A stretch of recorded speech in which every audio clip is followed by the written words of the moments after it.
Joseph J. Ellis, Founding Brothers, The Revolutionary Generation.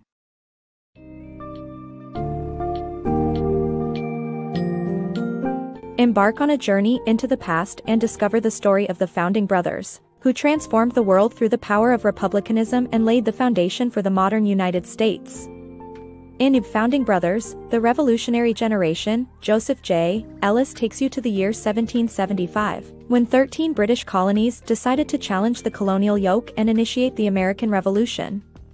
The book delves into the ideals that inspired the revolutionaries, their debts, the price paid for unity, and the struggles faced by powerful figures such as Benjamin Franklin, Thomas Jefferson, and Alexander Hamilton. Get ready to explore a fascinating period in history and the lives of those who dared to defy the norms and change the world forever.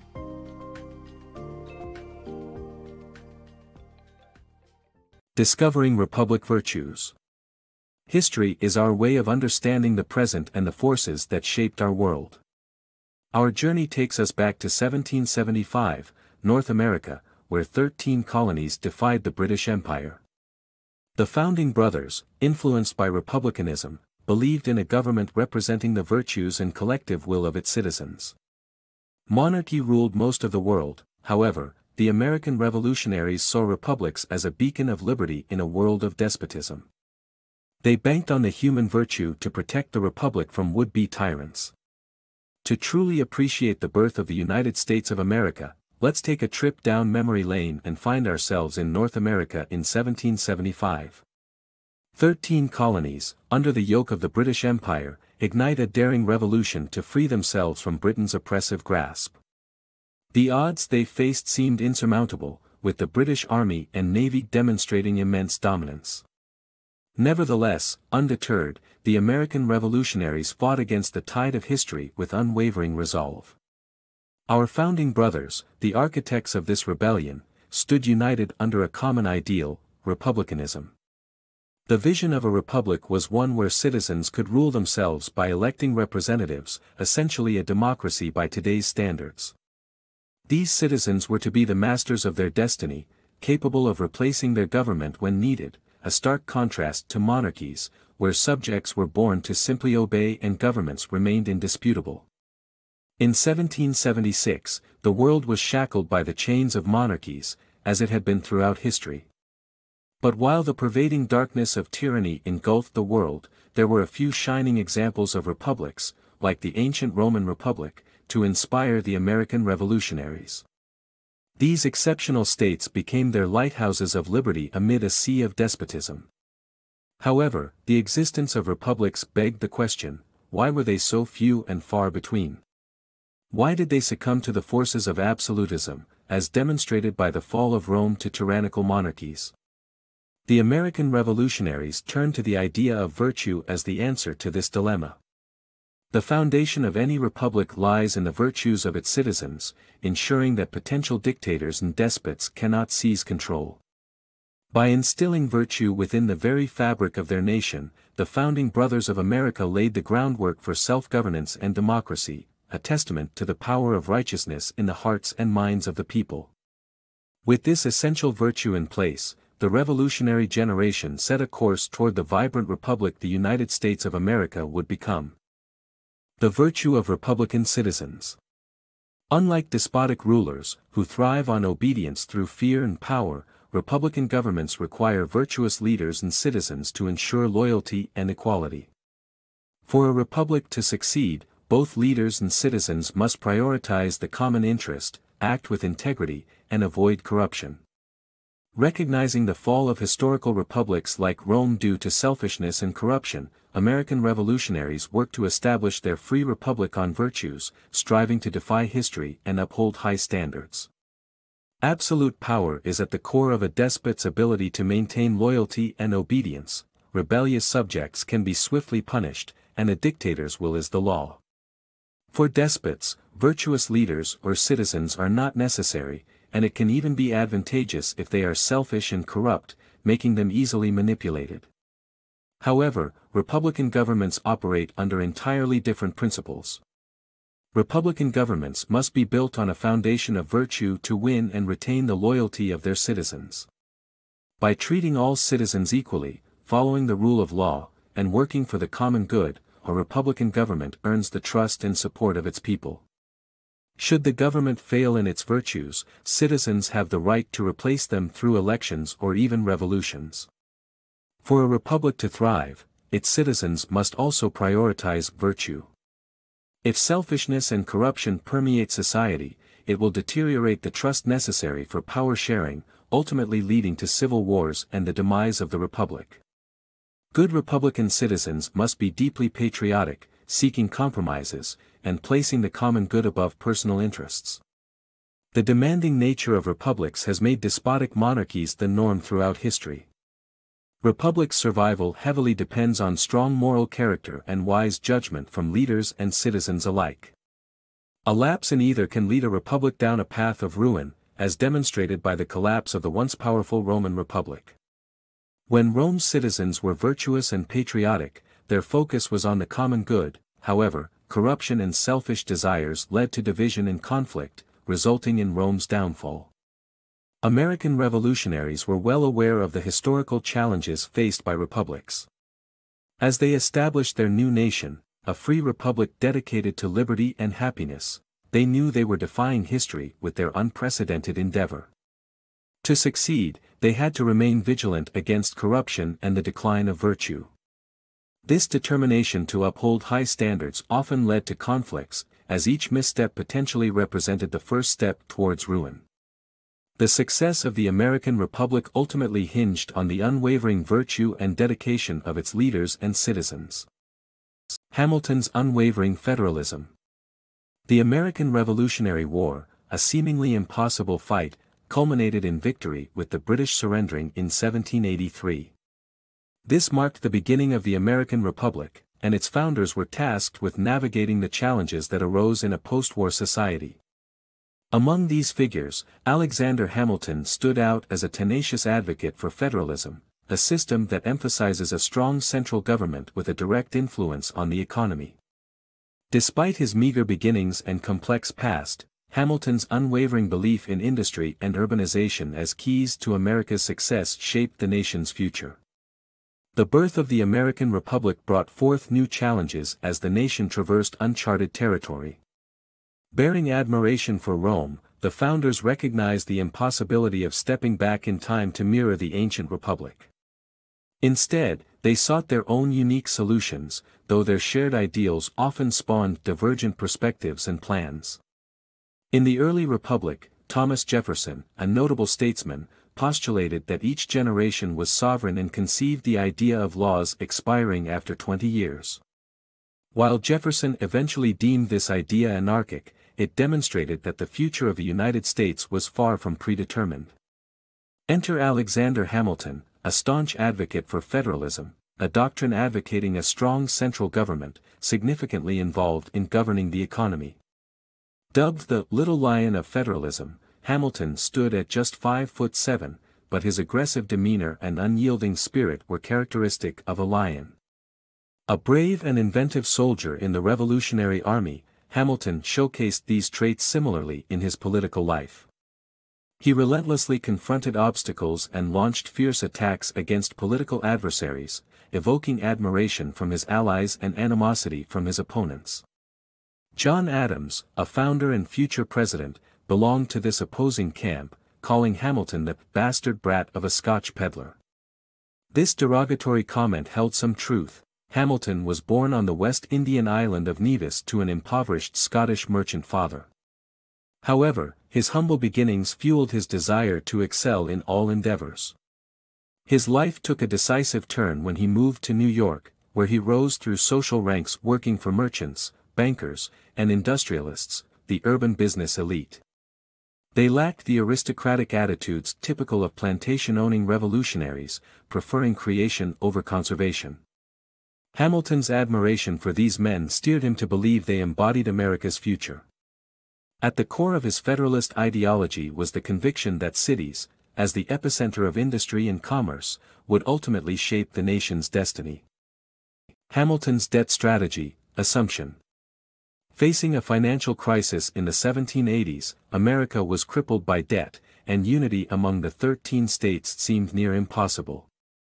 To overcome this challenge, Alexander Hamilton introduced the concept of assumption, proposing the federal government take responsibility for all states' debts, consolidating them into one ledger. James Madison, however, opposed Hamilton's plan, citing unfairness and fearing a new form of tyranny. In the 1780s, the United States was in the grips of a financial crisis, struggling with massive debts accumulated during the lengthy War for Independence. With $80 million owed to creditors alongside dismal revenues, states were left to handle their debts individually, causing vast discrepancies in their financial stability. Alexander Hamilton, a key figure in U.S. politics, saw this as a crucial opportunity to strengthen the nation. He identified the disjointed approach to debt repayment as a major factor causing rifts between states and hindering national unity. For instance, while Virginia was in a position to repay its debts, Rhode Island teetered on the brink of bankruptcy. In order to sway investors to have faith in the fledgling United States as a whole, Hamilton proposed a bold plan called assumption. Assumption would involve the federal government assuming responsibility for the debts of all 13 states, resulting in a single financial ledger. With the central government's resources at their disposal, investors would be more confident in repayment prospects, leading to lower interest rates, increased access to credit, and overall growth. While Hamilton believed his plan would benefit the nation, James Madison, a Virginian gentleman and representative, fervently disagreed. Physically frail but with a shrewd mind, Madison held immense influence over his peers. Madison's primary concern was that assumption was unfair to states like Virginia, which had already paid off their debts, and now would be forced to contribute to the repayment of other states' debts as well. Beyond the economic argument, Madison's opposition to assumption ran deeper, calling into question the political implications of Hamilton's plan. Assumption placed the federal government in full control of individual states' economies, a situation that Madison likened to the British rule over America as a tax colony. He feared that requiring states like Virginia to contribute taxes to a distant government, in this case that of New York, could be considered a new form of tyranny. Despite Hamilton's intention to unite the nation and foster financial stability, Madison's strong opposition laid bare the nuances and complexities surrounding assumption. The differing perspectives on debt repayment and the role of the federal government in governing states' economies demonstrated the contentious nature of creating a stable foundation for the United States in its early years. The Compromise of 1790. At a critical moment in American history, Thomas Jefferson intervened to defuse a fraught conflict between Alexander Hamilton and James Madison. The two founding fathers were in a deadlock, with Hamilton pushing for the federal government to assume states' debts, while Madison opposed this on the grounds of potential tyranny. Jefferson, stepping in as a moderator, helped them reach a compromise that both addressed America's financial credibility and satisfied Madison's concerns. In exchange for federal assumption of state debts, the national capital would be built on the Potomac River. Thus, the Compromise of 1790 averted a crisis and ensured the continuation of America's political experiment. Thomas Jefferson's involvement in the budding American political landscape came at a crucial time.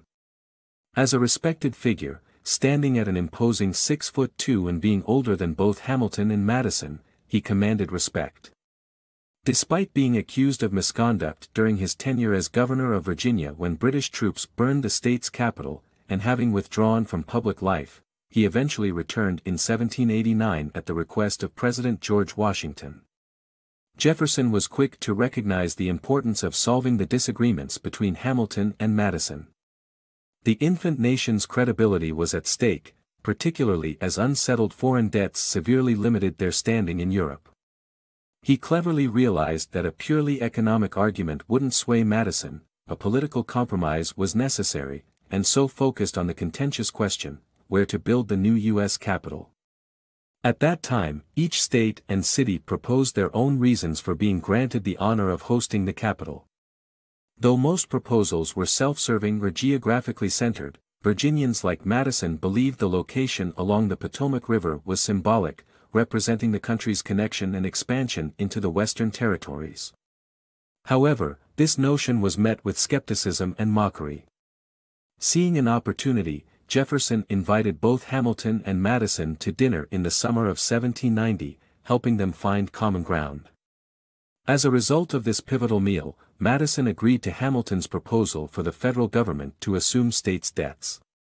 In return, Hamilton supported the building of the new capital on the Potomac, which eventually became Washington, D.C. This arrangement, known as the Compromise of 1790, kept the growing federal government in close proximity to Virginians like Madison while addressing the necessary financial reforms. With Jefferson's guidance, the Founding Fathers struck an important balance between financial responsibility and political symbolism. The Compromise of 1790 played a vital role in securing the survival of America's young republic, turning a seemingly intractable disagreement into a lasting monument to cooperation and compromise. Franklin's revolutionary convictions. The American Revolution enshrined the belief that all men are created equal, but the harsh reality of slavery forced prominent figures like Benjamin Franklin to re-examine the nation's principles. Despite his many achievements as a scientist, diplomat, and writer, Franklin's last act was to demand the abolition of slavery in the name of the Revolution's core values.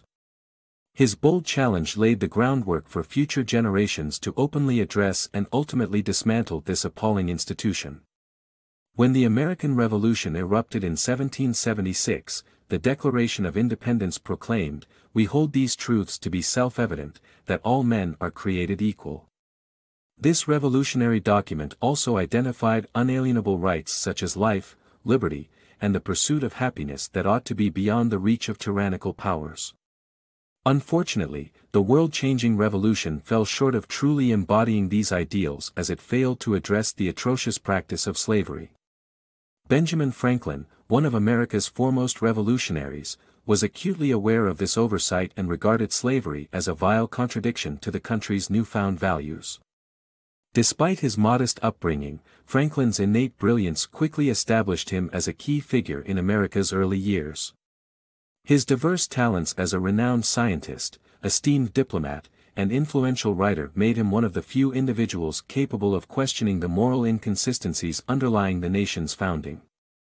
As an elder statesman with deep wisdom, he witnessed and participated in a series of pivotal events: the drafting of the Declaration of Independence, the signing of wartime treaties, and the creation of the United States Constitution. Throughout his life, Franklin's unwavering dedication to truth and justice made him the moral compass of the revolutionary cause. In 1790, as the final act of his remarkable life, 84-year-old Franklin signed a petition to Congress advocating for the immediate abolition of slavery. He insisted that the affirmation of freedom and equality for all men was not just rhetoric, it must be upheld as a fundamental truth. Few could ignore his call to action as his influence and legacy spoke the language of America, a reminder of the nation's founding principles. Although religious groups such as the Quakers had demanded the end of bondage for years, Franklin's final campaign breathed fresh life into the cause by encouraging his fellow citizens to embrace the abolition debate. Even though he passed away that same year with the disgrace of slavery far from eradicated, his dying wish became a critical impetus for confronting this dark stain on the nation's history. It's in his lasting conviction that Franklin's voice continued to push the United States toward greater fidelity to its founding creed. Silent Betrayal, America's Slavery Struggle. Despite Franklin's last words emphasizing the contradiction of slavery and the American Revolution, the Founding Fathers chose to maintain silence on the issue to preserve the country's unity. Political motivations, fear of division, and self-interest prevented the necessary conversations, and ultimately it took a brutal civil war to resolve the matter. The authors note that although the Civil War came with a high cost, the Republic endured, leaving the question, could the nation have survived if the conflict had occurred in the 1790s? Benjamin Franklin's last words served as an urgent reminder that slavery betrayed the values of the American Revolution, challenging the pervasive conspiracy of silence among the Founding Fathers. Multiple reasons contributed to this silence: self-interest, as many founders were slave owners, their self-regard, especially when it involved being a hypocrite, and political considerations for the future of the United States. The drafting of the Constitution in 1787 revealed a significant divide between the northern and southern states. While the northern states were moving towards abolishing slavery, the southern states continued to expand the practice, particularly on cotton plantations. Any explicit stance on slavery in the Constitution would have alienated one side, thus, it was the only way to break the deadlock, leading to the word slavery being omitted from the document. The survival of the Republic at this critical juncture relied on a gentleman's agreement to leave the topic undiscussed. However, Franklin's intervention threatened this agreement. Madison believed that Franklin risked the nation's survival, which was only confirmed when Southern politicians threatened to declare independence. Madison viewed the discord around slavery as needless, considering the practice had already been abolished in the North. He believed it was only a matter of time before the Southern states followed suit due to economic factors. Confident that slavery would become unprofitable, Madison convinced Northern abolitionists to abandon the issue and reassured Southern politicians that their interests would be protected. Congress then relinquished the federal government's right to address slavery until at least 1808. While this compromise preserved national unity, it came at a substantial cost. The notion that slavery would naturally fade was mistaken. Slave plantations became more efficient and increasingly profitable, prompting the expansion of slavery in the southern states. With a growing slave population, the prospect of abolishing slavery without compensating owners seemed impossible, and abolitionists had no clear solution for funding the reimbursement. Although Madison believed the opportunity to dismantle slavery was just beginning, Franklin's perspective was accurate. The window of opportunity was closing in 1790. However, Madison's prediction about the divisiveness of abolishing slavery was correct. The brutal and bloody Civil War ultimately resolved the issue. Over 500,000 Americans died in this conflict, but the Republic persevered. Whether the nation could have survived a similar crisis in the 1790s remains an intriguing question for speculation.